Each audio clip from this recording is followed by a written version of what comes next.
और अब खबरें तफसील से। श्रीनगर में सद्भावना कॉन्फ्रेंस में लेफ्टिनेंट गवर्नर मनोज सिन्हा ने शिरकत की। इस मौके पर उन्होंने कहा कि प्रोग्राम के इनेकाद के लिए श्रीनगर का इंतखाब करने पर इंडियन माइनॉरिटी फाउंडेशन का शुक्रिया अदा किया जाना चाहिए। उन्होंने कहा कि हमें एक दूसरे के मजहब को समझने के लिए थोड़ा वक्त निकालना चाहिए। कश्मीर सूफियों की सरजमीन है। अपने खिताब में लेफ्टिनेंट गवर्नर मनोज सिन्हा ने मरकजी स्कीमों से लोगों को हो रहे फायदे का जिक्र किया। मनोज सिन्हा ने कहा कि पहले कश्मीर महीनों बंद रहता था, अब पत्थरबाजी के मामले बिल्कुल नहीं होते। लेफ्टिनेंट गवर्नर ने कहा कि मैं खास तौर पर मुसलमानों के बारे में बात करना चाहता हूं। आपका वोट अहम है। वजीर आजम नरेंद्र मोदी के 2047 के विजन को बरकरार रखते हुए मुझे यकीन है कि जम्मू कश्मीर के लोग भी एक बेहतर मुल्क बनाने में बराबर का हिस्सा डालेंगे। हमारे आबा अजदाद ने इत्तेहाद के लिए सख्त जद्दोजहद की है। बहुत से लोगों को घर बनाने के लिए जमीनें मिली हैं और जो कि मुसलमान थे। तरक्की पसंद मालिक कभी भी मजहब और जात पात नहीं देखा करते। जब हुकूमत कोई पॉलिसी बनाती है तो वो सेलेक्टिव नहीं होती बल्कि सबके लिए एक ही पॉलिसी लाती है। उन्होंने कहा कि मुसलमानों को हिंदुओं से अलग न करें। मज़ाहिब हमें हमेशा इंसानों के तौर पर बांधे रहेंगे। मनोज सिन्हा ने कहा कि मैं पूरी जिम्मेदारी के साथ ये कह रहा हूं कि हुकूमत की मुख्तलिफ स्कीमों में 2 करोड़ से ज्यादा मुस्लिम ख्वातीन को एडजस्ट किया गया है।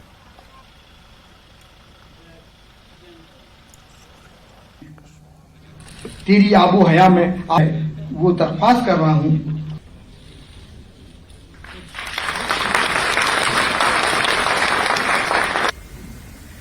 मुझसे किसी पत्रकार ने पूछा कि साहब ये 3-4 वर्षों में बदला क्या है।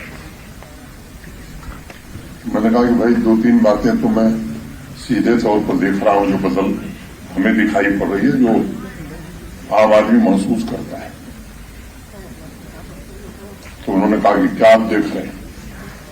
मैंने कहा कि जो यहां रोज बंद हो जाता था, 1 वर्ष में 125 दिन 150 दिन स्कूल बंद, कॉलेज बंद, यूनिवर्सिटी बंद, बिजनेस बंद, ट्रेड बंद, उससे अब जम्मू कश्मीर को पूरी तरह से निजात मिल गई है। पत्थरबाजी इतिहास की घटना हो गई। और तीसरी बात मैं कहना चाहता हूं कि अब जम्मू कश्मीर का हर नागरिक अपनी मर्जी से जीने के लिए स्वतंत्र है। किसी के डिक्टेट के आधार पर जीने की उसे जरूरत नहीं है। ये सामान्य बदलाव नहीं, बाकी चीजों का जिक्र मैं नहीं करना चाहता। पुराने दिन कई लोग कहते हैं यहाँ के ये लौटने लगे हैं, और जब पुराने दिन लौटने लगे हैं तो ये दिन कायम रहे और बेहतर हो सके जो जैसा पहले कश्मीर था। उसके लिए सद्भावना और राष्ट्रीय एकता, ये सदियों पुरानी हमारी परंपरा रही है। मिलजुल करके ही इसे एक बनाया जा सकता है। और मुझे उम्मीद है कि आज जो चर्चा यहां हुई है और जो लोग इस सभागार में मौजूद हैं, उनसे मेरा निवेदन भी होगा कि आप इस दिशा में निर्देशन भी करें और कश्मीर का हर नागरिक इस उद्देश्य के साथ आजादी के अमृत काल में अपना योगदान जम्मू कश्मीर के विकास में भी दे और भारत के उत्थान में भी। 2 करोड़ से ज्यादा हमारी बहनों को, जो मुस्लिम बहनें, इनको रोजगार के अवसर प्राप्त हुए हैं। स्किल डेवलपमेंट के अभियान में भी अगर आंकड़े को आप देखेंगे तो आंकड़ा आपको चौंकाने वाला होगा। जम्मू कश्मीर में भी अगर मैं कुछ आंकड़े बताना शुरू करूं तो मुझे लगता है कि आपको जानकर आश्चर्य होगा कि स्कॉलरशिप की संख्या 2 से ज्यादा बढ़ गई है।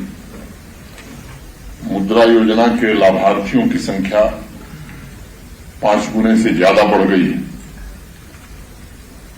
और जिस प्रकार वृद्धि हो रही है, 2021-22 में 2,62,000 लोगों तक में सफलता मिली थी। अभी ये 3,34,000 हो गया है। जम्मू कश्मीर पुलिस के सरबराह दिलबाग सिंह ने दावा किया है कि गुज़िश्ता 5 वर्षों के दौरान जम्मू कश्मीर में अब मिलिटेंसी का ग्राफ बहुत हद तक नीचे आ गया है, जबकि इस दौरान कोलैटरल डैमेज भी 0 की हद तक पहुंच गया है। डीजीपी ने जनूबी कश्मीर के लथपुरा में कमांडो ट्रेनिंग सेंटर मेंटेंसो में कमांडोज की फ्लैग आउट परेड से खिताब किया। उन्होंने कहा कि जम्मू कश्मीर में गुज़िश्ता 5 सालों से जीरो लफ्ज सबसे ज्यादा मकबूल है, जबकि यूटी के 5 साल रिपोर्ट कार्ड से पता चलता है कि 0 कोलैटरल डैमेज हुआ है। अमन अमान में खलल का 0 वाकया पेश आया है और शहरी इलाकतें भी 0 हैं। पुलिस चीफ ने कहा कि दहशतगर्दी का ग्राफ जिसकी वजह से खूबसूरत वादी जम्मू कश्मीर को बदनाम किया गया वो भी 0 पर आ रहा है। उन्होंने कहा कि इस साल 43 थानों को जदीद तरीन हथियारों और इंसदाद दहशतगर्दी टीमों से लैस करने के लिए ऑपरेशन कैपेसिटी बिल्डिंग का आगाज किया गया है। पहले मरहले में हमने 21 थानों का अहाता किया है और आज बाकी 22 थानों के लिए टीमें शुरू की गई हैं। इन पुलिस स्टेशनों को दहशतगर्दी के जीरो प्लान के तहत लाया जा रहा है। डीजीपी दिलबाग सिंह ने कहा कि इमसाल अनंतनाग जिले में दहशतगर्दी के 3 वाकयात रिपोर्ट हुए, जबकि 36 पुलिस स्टेशनों से ने 100% दहशतगर्दी से पाक रिकॉर्ड दिखाया है। उन्होंने कहा कि ऑपरेशन कैपेसिटी बिल्डिंग के तहत आने वाले पुलिस स्टेशनों में ड्रोन की दस्तयाबी, जदीद तरीन हथियार और दहशतगर्दी के वाकयात से निपटने के लिए हर एक के 14 रुकनी दस्ते होंगे। उन्होंने कहा कि इन नई टीमों की मदद से इलाके का तसल्लुत मजीद मजबूत होगा। वो कैप्स के तहत हमने 2 अगस्त को 21 थानों को पहले लैस किया। इसी तरीके से नई गाड़ी, नई ड्रोन, नई वेपनरी और नई टीम्स के साथ इनको मुकम्मल तौर पे ट्रेनिंग दी गई और ट्रेनिंग के साथ वो हर तरह की ऑपरेशनल एक्टिविटीज जो स्पेशल टीम्स को करने की जरूरत होती है, वो सब तरह की एक्टिविटी जो एक थाने के अंदर अमन अमान का माहौल बरकरार करने के लिए, बरकरार रखने के लिए जरूरी होती हैं, उनकी मुकम्मल ट्रेनिंग दी गई। और टेरर क्राइम को डील करने के लिए जितनी भी कार्रवाइयाँ, चाहे उसमें फायर फाइट की कार्रवाई हो, वेपन एंड टैक्टिक्स का मसला हो, अम्बुश एंड काउंटर अम्बुश का मसला हो, नई वेपनरी को हैंडल करने का मसला हो, इन सब चीज़ों के लिए ट्रेनिंग दी गई। और कदल नामी रजाकार तंजीम के इश्तराक से मुख्तलिफ स्कूलों के तलबा ने पुलवामा कस्बे में मंशियात मुखालिफ रैली निकाली। रैली की सदारत सियासी लीडर और समाजी कारकुन संजय सराफ ने की। रैली टाउन हॉल पुलवामा होकर ओल्ड कोर्ट कॉम्प्लेक्स पुलवामा में खिताम पजीर हुई। स्कूली बच्चों ने हाथों में इस बावजूद के हवाले से प्लेकार्ड थामे रखे। इस मौके पर रैली में शामिल स्कूली बच्चों ने मंशियात के धंधे में मुलविस अफराद के खिलाफ सख्त कार्रवाई का मुतालबा किया। बंद करो। इलेक्शन प्रोसेस होती है, कोई प्रोसेस होती है, हम हर वक्त कहते हैं डोर टू डोर। तो हम कोशिश करेंगे जिस एरिया में जाएंगे उस एरिया के जवानों को, यूथों को इन्वॉल्व करके डोर टू, बिकॉज ये रेस्पॉन्सिबिलिटी हर एक की है। ये मेरी घर की रेस्पॉन्सिबिलिटी उतनी है जितनी आपकी है। अगर हमारा बच्चा जो यूथ है, नौजवान है, आज मंशियात इतना ज्यादा फैल चुका है, ड्रग माफिया उन्होंने पूरा कंट्रोल कर चुका है। बड़ी मुश्किल से हम एक वबा से। सांबा जिले की सरहदी तहसील रामगढ़ के गांव नंदपुर में एक खातून की मुश्तबा हालात में मौत के हवाले से खातून के मामों ने एक और खातून पर कत्ल का इल्जाम लगाया है। मरने वाली खातून की शनाख्त 33 साल आरती देवी के नाम से हुई है। मुतवफ़ी आरती की 2 छोटी बेटियां भी हैं। खातून के अहले खाना का कहना है कि इन्हें कल इस मामले की इत्तला मिली है कि आरती देवी बीमार हैं और इन्हें अस्पताल लाया गया है। इनका इल्जाम है कि जब वो अस्पताल पहुंची तो देखा कि आरती की मौत हो चुकी है और इनके गले में एक गांठ का निशान भी लगा हुआ था। इनका कहना है कि रामगढ़ पुलिस ने इन्हें गैर जानिबदारी से तफ्तीश करने की यकीन दहानी कराई है। पुलिस ने पोस्टमार्टम के बाद लाश लवाहिकीन के हवाले कर दी है और इस मामले में तफ्तीश शुरू कर दी गई है।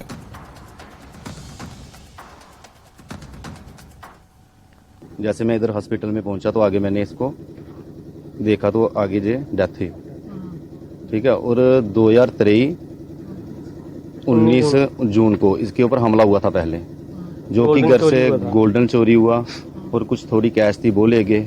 और इस बार दोबारा 3-4 महीनों में ये जो गुजरे हैं पिछले, कि इस बार तो उन्होंने जान से ही खेती कर दिया बाहर। ये सामने दिखाई दे रहा है कि ये मर्डर किया गया, ठीक है। हमको इंसाफ चाहिए। हमें नहीं पता किसने किया, क्या किया, कैसे हुआ, लेकिन क्यों किया, हमें तो इसके लिए इंसाफ चाहिए कि कानून हमारा साथ दे, हमें जल्द से जल्द पता करके दिखाए कि इसके साथ क्या हुआ है। हम खुद सदमे में आए कि हमें ये नहीं पता चल पा रहा है कि इसके साथ हुआ क्या है, कैसे हुआ, क्यों किया गया, क्या मसला था, क्या नहीं था, इस बारे में हमें कुछ नहीं पता है। किस तरह की इंक्वायरी चाहते हैं आप? हम सर सख्त से सख्त इंक्वायरी चाहते हैं कि हमें सख्त पता जल्द से जल्द पता चले कि इसके पीछे कौन था, क्या मकसद था किसी का, इसने क्या बिगाड़ा था किसी का, वो हमें जल्द से जल्द पता चले। अभी पुलिस ने जो अपनी कार्रवाई करनी है वो तो की है उन्होंने। जो मेरा ख्याल है कि जो पुलिस की कार्रवाई है, क्योंकि ये मर्डर है, इसमें कोई वो तो शक वाली बात तो है नहीं है भाई, ये बिल्कुल मर्डर है। कैसे लगता है आपको? क्योंकि उसके ये जो है ना, जो यहाँ पे इसका पोस्ट मास्टर के लिए जो लाए गए हैं उसके ये यहाँ पे निशान है, कुछ ऐसे मतलब पूरे संकेत है कि उसके भाई जो है इसी प्रकार से हत्या की गई है। इस बच्ची के साथ जो जुल्म हुआ है कि पहले पीछे हमने सुना है कि पीछे इनके घर में चोरी हुई थी और उस वक्त भी बच्ची को मारा पीटा गया था, तो भी वो पर्दाफाश नहीं हुआ उस केस का, आज तक वो सच सामने नहीं आ सका। तो हमें इस बात का भी मतलब गुस्सा है कि पिछला जो सच आज तक सामने पुलिस नहीं ला सकी। तो आज सारे लोग यही कह रहे थे कि रोड बंद करेंगे, क्योंकि पीछे इंसाफ नहीं मिला तो आगे कहां मिलेगा। और फिलहाल एक छोटा सा ब्रेक लेते हैं, ब्रेक के बाद खबरों का सिलसिला जारी रहेगा।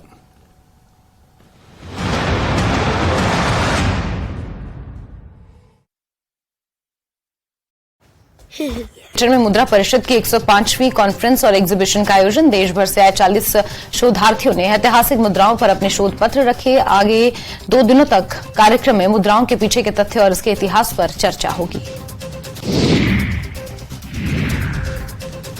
हमीरपुर के जिला प्रशासन ने त्योहारों के सीजन में स्वयं सहायता समूहों के बनाए गए उत्पादों को मंच देने के लिए डीसी कार्यालय के बाहर लगाए स्टॉल 5 दिनों तक लगे रहेंगे। हमीरपुर के नादौन ब्लॉक में स्वयं सहायता समूह की महिला ने बताया कि करवा चौथ के मौके पर हाथों से बने सामानों को सस्ते में बेचा जा रहा है। वहीं उपायुक्त हेमराज बैरवा ने बताया कि NRLM स्कीम के तहत ग्रामीण क्षेत्रों की महिलाओं को आत्मनिर्भर बनाने के लिए स्टॉल लगाए गए।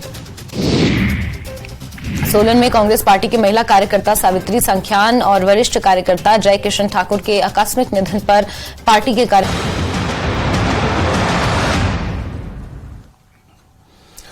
ब्रेक के बाद एक बार फिर आपका स्वागत है न्यूज 18 JKLH पर। आप देख रहे हैं पहली खबर। जिला सांबा के पहाड़ी इलाके के गांव रिवर में मियां बीवी दोनों ने जहर पीकर खुद को खत्म करने की कोशिश की। इत्तलात के मुताबिक मियां बीवी ने जहर पी ली थी, जिसके बाद मकामी लोगों ने दोनों को डिस्ट्रिक्ट अस्पताल सांबा मुंतकिल कर दिया। डॉक्टरों ने बीवी बाबू देवी को मुर्दा करार दिया, जबकि शौहर शंकाराम की संगीन हालत को देखते हुए उसे GMC जम्मू रेफर कर दिया गया है। पुलिस ने इस मामले में मुकदमा दर्ज कर लिया है और कार्रवाई शुरू कर दी है। केस आया, दोनों हस्बैंड वाइफ है, ठीक है, हस्बैंड एंड वाइफ। तो जो वाइफ है वो पहले ही डेथ उसकी हो चुकी रास्ते में। हस्बैंड वाइफ है, इनका गाँव है रियोड़, नट के पास पड़ता है कहीं रियोड़। तो ये जो हस्बैंड है इसका नाम है सिंकाराम, ये तो गैस करता हुआ आ रहा है, इसको दे दी जम्मू। इसकी वाइफ का नाम है बब्बू देवी, वो ब्रॉडेड आई है, जहाँ पे वो डेथ ही पहुंची है, डेथ हो गई। एक फ़आल और काबिल सताइश पहल में deputy commissioner Kishtwar doctor Devansh Yadav ने TC ऑफिस कॉम्प्लेक्स किश्तवाड़ से बड़ोह और वड़वान जोन के लिए अद्वियात और हरारती आलात का जरूरी सामान आइंदा मौसम सरमा की तैयारी के लिए रवाना किया। डिप्टी कमिश्नर किश्तवाड़ ने जरूरी अद्वियात फराहम करने पर Jammu and Kashmir medical supply corporation की तारीफ की। इस सप्लाई से मड़ोह और वड़वान इलाकों के तकरीबन 26,000 रिहायशियों को फायदा पहुंचने की उम्मीद है। उन्होंने कहा कि ये इकदाम मड़ोह और वड़वान के रिहायशियों की सेहत और बहबूद के तहफ़्फ़ुज़ के लिए मकामी इंतजामिया के अज़्म को जाहिर करता है। और भारतीय जनता पार्टी ने डाक बंगला बारामूला में एक अहम तकरीब का इनेकाद किया। तकरीब में बूथ चेतन अभियान और पार्लिमानी कोर ग्रुप की मीटिंग शामिल थी। इस मीटिंग की सदारत बीजेपी के जनरल सेक्रेटरी श्री अशोक कौल ने की। इस मौके पर बीजेपी के सीनियर लीडर और रियासती वजीर डॉक्टर दरख्शां अंद्राबी भी मौजूद रहीं। हाजिर में बारामूला पार्लिमानी हल्के की अहम शख्सियात प्रभारी अनवर खान और आरिफ राजा ने भी तकरीब में शिरकत की। बीजेपी शुमाली वस्ती कश्मीर पर प्रभारी मुदस्सिर वानी और कश्मीर के सोशल मीडिया इंचार्ज साहिल बशीर समेत जिले के काबिल जिक्र रहनुमा भी इस तकरीब में शामिल हुए। अशोक कौल ने मुल्क को मजबूत बनाने और एक मजबूत माशरे को फरोग देने में मोदी हुकूमत की जानिब से की गई अहम शराकत को तस्लीम करने में सिविल सोसाइटी के जरूरी किरदार पर जोर दिया। इन्होंने माशरे के तमाम तबकात तक अपना असर और रसूख बढ़ाने के लिए पार्टी के अज़्म को उजागर किया। इस मौके पर डॉक्टर दरख्शां अंद्राबी ने कहा कि आइंदा पार्लिमानी इंतखाब के पेश नजर पार्टी को ग्रास रूट लेवल पर मजबूत करने का लाहे अमल तैयार करने के लिए इजलास मुनक्किद किया गया।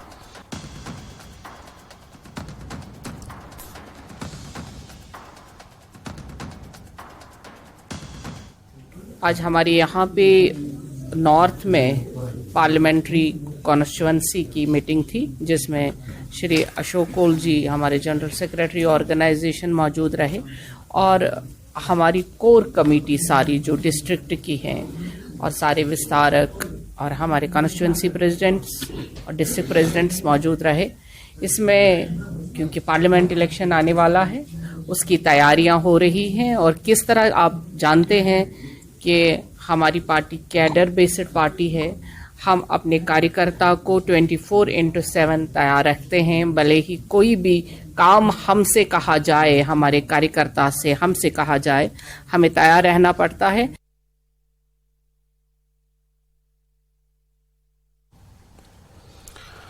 और बज़्म शेरो अदब शुमाली कश्मीर ने सोपोर में एक नातिया मुशायरा मुनक़िद किया। इस पुरवकार महफिल की सदारत वादी की कहना मशक शायर तनहा निज़ामी ने की, जबकि ऐवान सदारत में दूसरे मायानाज शायर फैयाज तिलगामी और मारूफ कलमकार रशीद परवीन ने भी शिरकत की। महफिल का आगाज तिलावत कलाम पाक से हुआ, जिसका फरीजा पीर अली मोहम्मद ने अंजाम दिया। नात से इसी इदारे के एक होनहार तालिब इल्म मुज़म्मिल ने पेश की। सदर बज़्म शेरो अदब शुमाली कश्मीर यूसुफ समीम ने मेहमानों का इस्तकबालिया खितबा पेश किया। मुशायरे की निज़ामत हसन अजहर ने की।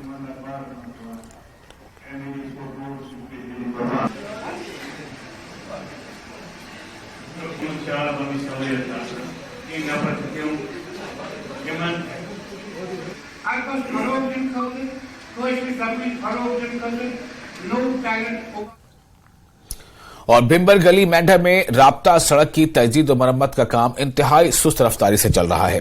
काम की सुस्त रफ्तारी से ट्रांसपोर्ट यूनियन और मकामी लोगों को काफी मुश्किलात दरपेश हैं। मकामी लोगों और ड्राइवरों ने धागलोन के मकाम पर BRO के खिलाफ एहतजाज मुजाहरा किया। एहतजाजियों ने मेंढा कस्बे को जम्मू शाहराह से मिलाने वाली सड़क को 4 घंटों तक बंद रखा। तहसीलदार बालाकोट ने मौके पर पहुंचकर एहतजाज किया और मुजाहिरीन से बातचीत की और इनको यकीन दहानी की कि सड़क का काम तेज रफ्तारी से किया जाएगा, जिसके बाद लोगों ने सड़क को ट्रैफिक की आमद-रफ्त के लिए खोल दिया। कौन सा है? पवन है। 10 बजे 1 मिनट हो गया, मौके पे भी नहीं आया वो।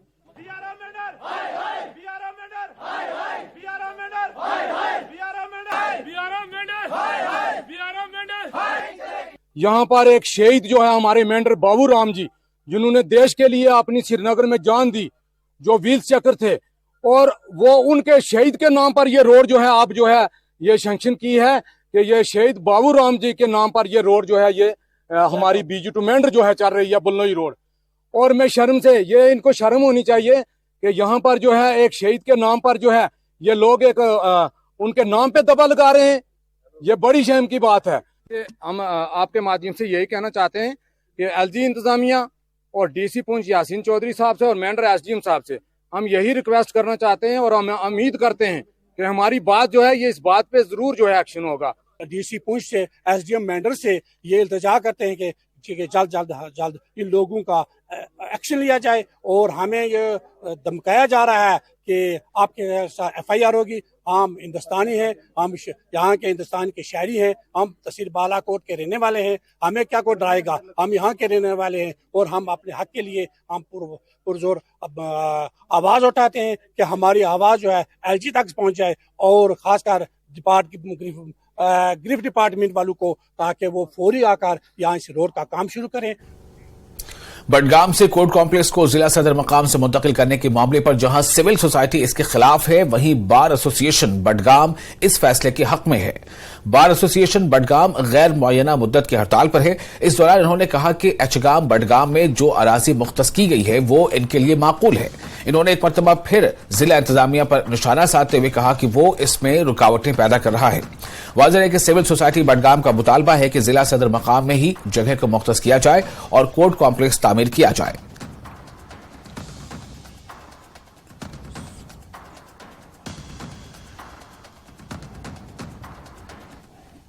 मुझे ये बताइए कि कहां पर अदालत कायम होगी, कहां पर रहेगी, ये हमारा फैसला नहीं है।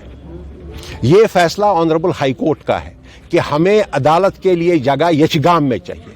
यचगाम में उनने आइडेंटिफाई की, गवर्नमेंट ने उसमें हामी भरी। जैसे मैंने पिछली बार भी कहा कि कमिश्नर सेक्रेटरी साहब जो हैं, उन्होंने डिप्टी कमिश्नर साहब को सिर्फ ये लिखा है कागजात बनाएं ताकि ये ज़मीन जो है जुडिशरी को ट्रांसफ़र किया जाए। यहाँ पर अस्पताल था, कोई जगह अगर मौजूद यहाँ पर होती उसको रेशीपोरा लेने की जरूरत क्या पड़ती, क्योंकि जमीन ही नहीं है।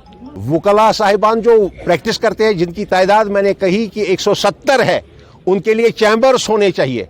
आप मेरे सामने खड़े हैं, जरा देखिए यहां पर ऐसा कोई इंफ्रास्ट्रक्चर खड़ा करने की जगह है? कोई जगह नहीं। कि हमें कोई अड़चन नहीं, कोई दिक्कत नहीं किसी भी फोरम के साथ बात करने की, अगर वो आते हैं। और महकमा जियोलॉजी और माइनिंग ने वैन पामपोर में गैर कानूनी माइनिंग करने वालों के खिलाफ एक मुहिम चलाई, जिस दौरान 5 LNT मशीनों को सीज किया गया है और मालिकान के खिलाफ कानूनी कार्रवाई अमल में लाई जाएगी। DMO ने लोगों से गैर कानूनी माइनिंग करने से परहेज करने की अपील की है।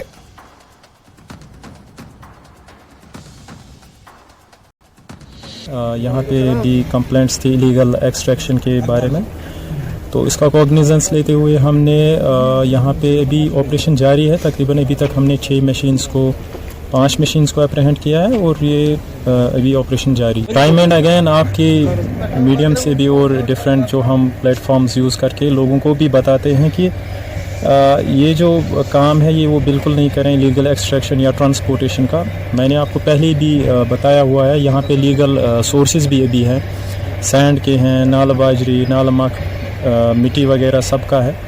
तो उनको आज फिर से मैं ये अपील करता हूँ कि वो डिफरेंट लीगल सोर्सेज से मटेरियल परचेज भी करें और अपनी जो मशीनरी है वगैरह वो वहाँ पे डिप्लॉय करें। और ये इकोलॉजी उन्होंने बिल्कुल आप देख सकते हैं यहाँ पे आके आप जो डिस्टर्ब उन्होंने की है तो इलीगल एक्सट्रैक्शन कर करके, तो इसी के अगेंस्ट ये ऑपरेशन है और ये जारी। और अनंतनाग पुलिस की जानिब से नौजवानों को एंगेज करने और इन्हें सही राह पर रखने की गरज से कई प्रोग्राम अमलाए जा रहे हैं। Government women's degree college Anantnag में भी इसी तरह का एक कल्चरल प्रोग्राम मुनक्किद हुआ। प्रोग्राम में मुख्तलिफ स्कूली तलबा वहां मौजूद थे और साथ ही साथ तालिबात भी मौजूद थी और काफी कसीर तादाद में उनकी शिरकत रही, जबकि पुलिस और कॉलेज के आला अहदेदारान व असातिज़ा भी इस मौके पर मौजूद रहे। तालिब इल्मों ने इस मौके पर मुख्तलिफ रंगारंग और तमदनी सकाफती प्रोग्राम पेश किए।